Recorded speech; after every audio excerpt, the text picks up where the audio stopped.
Nothing this small. This is about the smallest I've been to. For many that pass through East Texas airports, it's either their first time or they're a regular. And this time of year seems to be the time to fly. I've never had a flight canceled or delayed. They seem to be the lucky ones, especially this year. KLTV7 Investigates poured over thousands of records from the U.S. Department of Transportation showing every departure and arrival last year for Tyler and Longview. And both airports rank at the top of canceled flights in Texas. Taking a look at smaller airports in the state, Longview tops the list at 3.6% cancellation rate last year, followed by Waco and Tyler at 3.1%.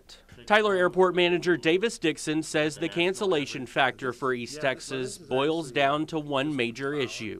One of the things that we saw that was kind of unusual for our area this year was, of course, some of the weather. In fact, both airports are seeing a large increase in canceled flights this year over last year,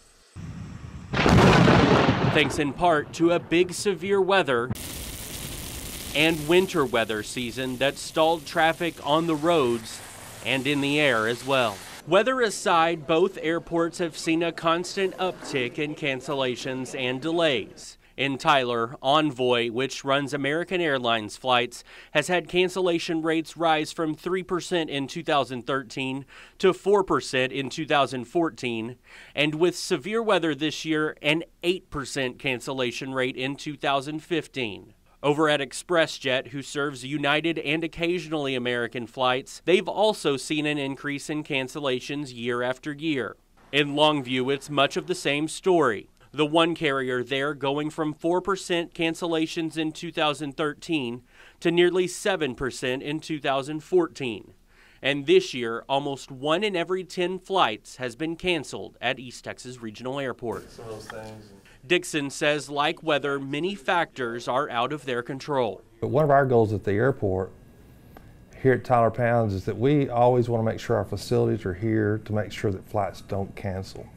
Runways are always operational. I think our part in this whole puzzle is really making sure our facility here is what's reliable.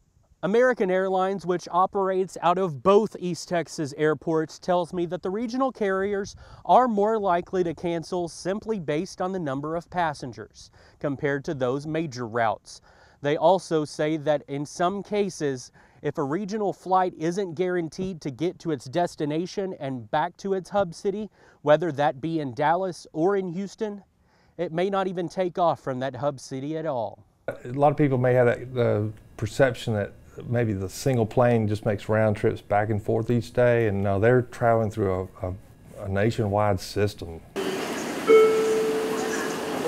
Group 1 and Group 2 is working more at this time to get airport. So the plane you're taking out of East Texas in the morning may finish the day in another part of the state or region, adding to the complexity of the issue. So it's really hard for us to kind of control, I guess, where those aircraft may go and how they're handled at other airports. But for those regular flyers, they say regional is still their way to go. I get over here in about 30 minutes, get through security very easily, get on the plane, and off I go.